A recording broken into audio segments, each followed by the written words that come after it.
Aku pernah berpikir bahwa hidupku biasa saja, tenang di Jakarta yang ramai, hingga malam itu di New York mengubah segalanya. Aku, Ardi, seorang desainer muda dari keluarga sederhana di pinggiran Jakarta, datang ke sana untuk proyek kerja sama dengan perusahaan besar. Bosnya, Rea Wijaya, CEO yang terkenal kejam dan dingin, membuat semua orang gemetar. Matanya tajam, suaranya tegas, tak ada senyum di wajahnya yang tampan itu. Aku tak pernah membayangkan akan terlibat dengannya, apalagi seperti itu.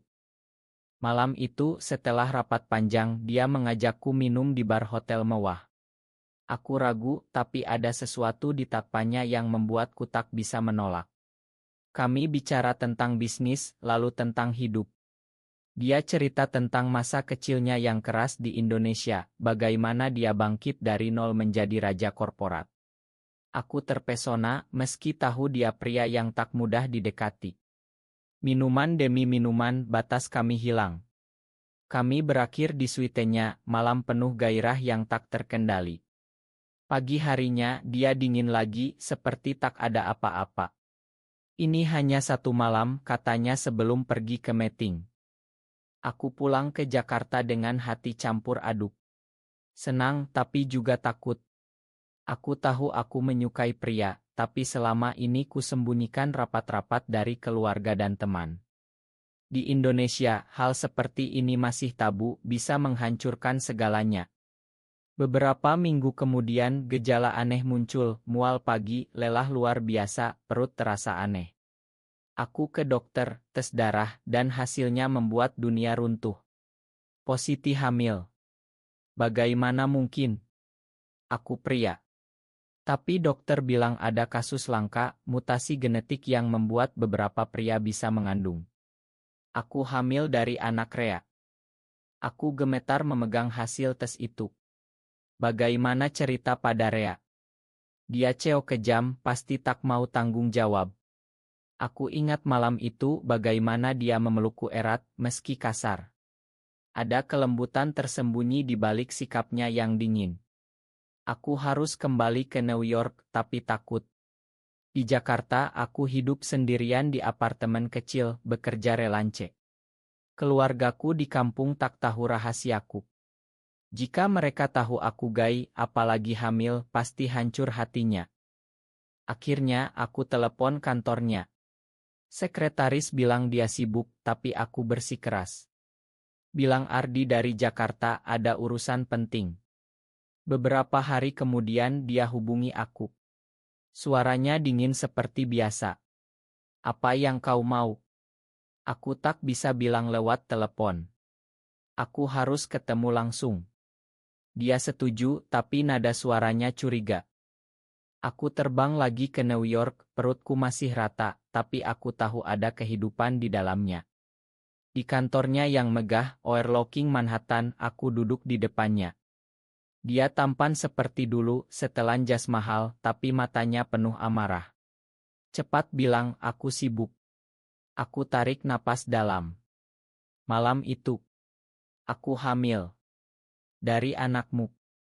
Dia tertawa dingin. Kau gila. Pria tak bisa hamil. Aku tunjukkan hasil tes medis. Wajahnya memucat. Dia bangkit, mondar-mandir. Ini mustahil. Kau bohong untuk uang. Aku marah. Aku tak butuh uangmu. Aku hanya ingin kau tahu. Dia diam lama lalu bilang pergi.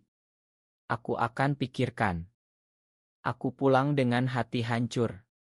Tapi seminggu kemudian dia muncul di Jakarta tanpa pemberitahuan.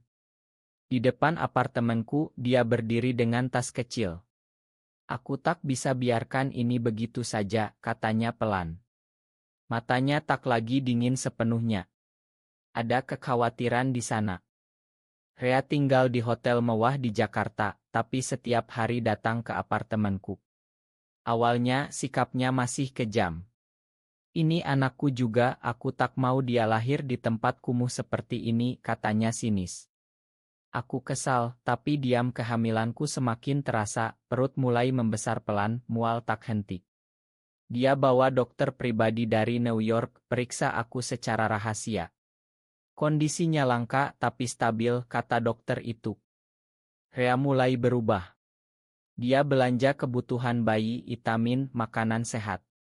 Kau harus makan ini, perintahnya, tapi nada suaranya lebih lembut. Kami bicara banyak malam-malam. Dia cerita tentang pernikahan gagalnya dulu, bagaimana istrinya pergi karena dia terlalu fokus kerja. Aku tak pernah punya keluarga sejati, katanya suatu malam saat kami duduk di balkon melihat lampu kota Jakarta.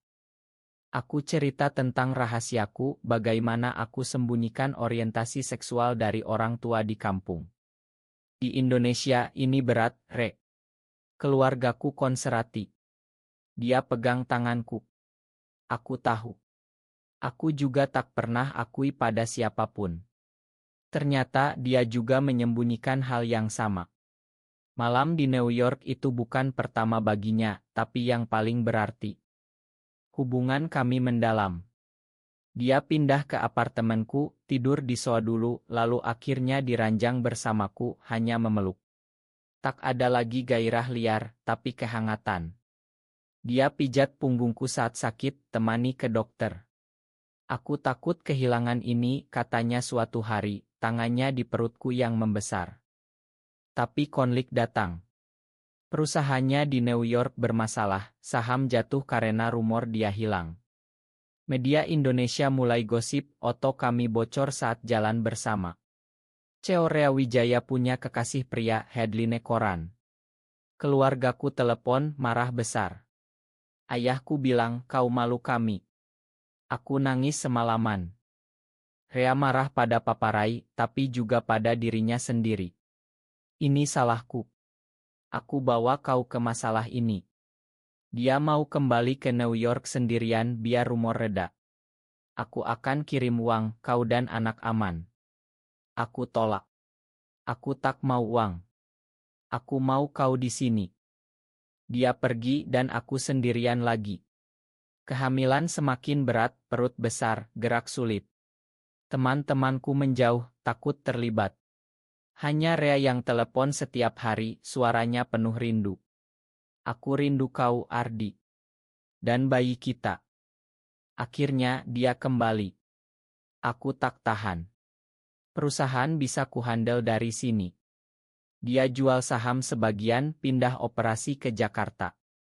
Kami hidup tenang lagi, tapi tekanan masyarakat semakin kuat.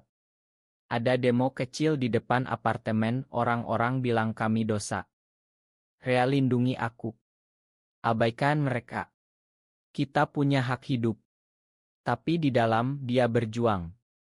Suatu malam dia akui, aku pernah pikir ini kesalahan. Tapi sekarang, aku tak bisa bayang tanpa kau.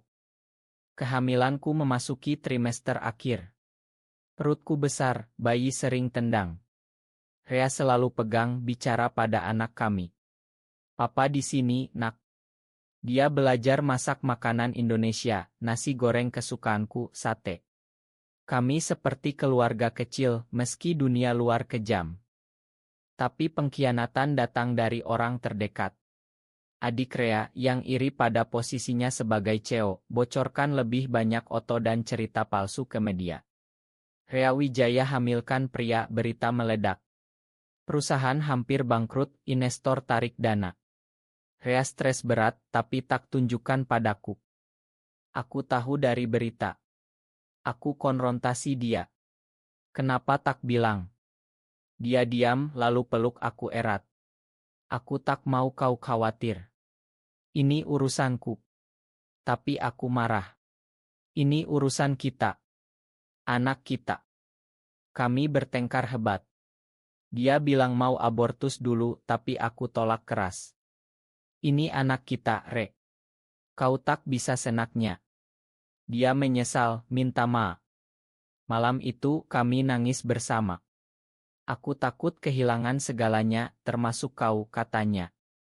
Dia lawan adiknya, pecat dari perusahaan, tapi kerusakan sudah terjadi. Kami pindah ke rumah kecil di pinggiran Jakarta, jauh dari sorotan. Rea jual aset, mulai bisnis baru kecil-kecilan. Aku tak butuh kekayaan jika tanpa kau, katanya. Di rumah baru, kami lebih dekat. Dia rawat aku sepenuh hati, bantu mandi, pijat kaki bengkak. Kami bicara tentang masa depan. Setelah anak lahir, kita adopsi nama keluarga baru, mulai dari nol. Aku setuju. Cinta kami semakin dalam, melewati badai. Tapi masyarakat tak berhenti. Tetangga gosip, anak-anak lempar batu ke rumah. Rea marah, tapi aku tenangkan. Yang penting kita bahagia. Dia angguk, tapi aku lihat dia berubah, lebih protektif. Suatu hari, kontraksi datang lebih awal. Aku panik, nyeri hebat. Rea bawa aku ke rumah sakit swasta rahasia. Dokter bilang komplikasi, harus operasi caesar darurat. Rea pegang tanganku sepanjang waktu. Aku di sini, sayang. Jangan tinggalkan aku. Operasi berhasil. Anak laki-laki kami lahir, sehat, nangis kencang. Rea nangis pertama kalinya di depanku. Dia mirip kau, katanya, gendong bayi kami. Namanya kami beri Ra, arti pengampun. Tapi pasca lahir, aku lemah, ineksi. Rea tak tidur, jaga kami berdua. Pemulihan lambat. Aku di rumah sakit seminggu, Rea tak pernah pergi. Dia urus Ra, ganti popok, susui botol. Aku belajar dari YouTube, katanya malu-malu. Aku tersenyum, cinta semakin besar. Keluar rumah sakit, kami kembali ke rumah kecil. Hidup sederhana, tapi penuh kasih. Rea kerja remote, bangun perusahaan baru, Okus Properti ramah lingkungan. Perlahan stabil. Tapi luka lama muncul. Orang tuaku datang, tahu dari berita. Ayah marah besar. Kau bukan anakku lagi. Ibu nangis. Rea lindungi aku. Ini pilihan Ardi. Hormati dia. Pertengkaran hebat, ayah pergi marah. Aku sedih berbulan. Rea hibur. Kita punya keluarga sendiri sekarang. Ra tumbuh cepat, lucu, mata seperti Rea. Rea juga berjuang. Teman bisnis lama menjauh, anggap dia gagal. Dia depresi diam-diam, tapi aku tahu.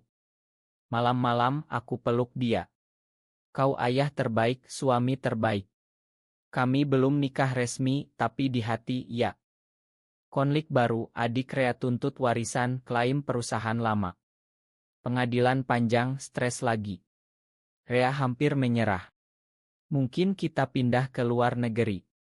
Tapi aku tolak. Ini tanah air kita. Kita hadapi bersama. Aku hubungi keluargaku lagi, cerita panjang. Ibu mulai lunak, telepon tanya Ra. Ayah masih keras, tapi waktu akan ubah. Cinta kami diuji terus. Suatu malam, Rea akui pernah pikir tinggalkan kami saat susah. Aku takut jadi beban. Aku marah, tapi makan. Itu pengkhianatan pikiran, Re. Tapi kau tetap di sini. Dia berubah total, lebih terbuka, lebih lembut. Kami jalan pagi bawara, di taman dekat rumah. Orang-orang mulai biasa lihat kami, tak lagi gosip keras. Tahun berlalu, Ra 2 tahun, lincah. Kami hidup bahagia sederhana. Rea sukses lagi, perusahaan barunya berkembang, tapi dia prioritaskan keluarga. Kerja untuk kalian, katanya. Tapi badai terakhir datang. Penyakit lama Rea kambuh, stres masa lalu buat jantung lemah. Dia masuk rumah sakit. Aku takut kehilangan. Ra tanya, papa mana? Aku jawab, papa istirahat. Di rumah sakit, Rea lemah. Makan aku pernah kejam dulu. Aku nangis. Kau sudah berubah. Kau segalanya bagiku. Dokter bilang butuh operasi mahal. Kami jual rumah, tapi cukup. Operasi berhasil. Rea pulih pelan. Pasca itu, dia lebih menghargai hidup. Kami liburan ke Bali, pertama kali sekeluarga. Di pantai, Rea gendong Ra, pegang tanganku. Aku bahagia sekarang. Keluargaku akhirnya datang. Ayah minta peluk Ra. Cucu ayah. Damai. Tapi masyarakat masih ada yang jude. Kami pilih abaikan fokus pada cinta kami. Rea usul nikah sederhana di rumah dengan saksi dekat. Kami lakukan janji setia selamanya. Hidup kami kini penuh kedamaian. Ra besar, pintar, tahu dua papanya saling cinta. Kami ajari dia tentang toleransi, tentang cinta sejati tak kenal batas. Rea jadi ayah teladan Ceo yang humanis. Perusahaannya bantu komunitas diam-diam donasi untuk shelter. Aku kerja lagi sebagai desainer dari rumah. Kami punya rumah baru, lebih besar, di pinggiran Jakarta dengan taman. Kadang kami ingat malam di New York itu awal segalanya. Tanpa itu, tak ada kita, kata Rea. Cinta kami melewati pengkhianatan, tekanan, sakit. Tapi berakhir dengan kebahagiaan. Di Indonesia yang perlahan berubah, kami jadi bagian kecil dari harapan. Ra tidur di antara kami malam ini. Rea cium keningku. Terima kasih telah bertahan. Aku balas, terima kasih telah berubah. Kami tidur, hati penuh syukur.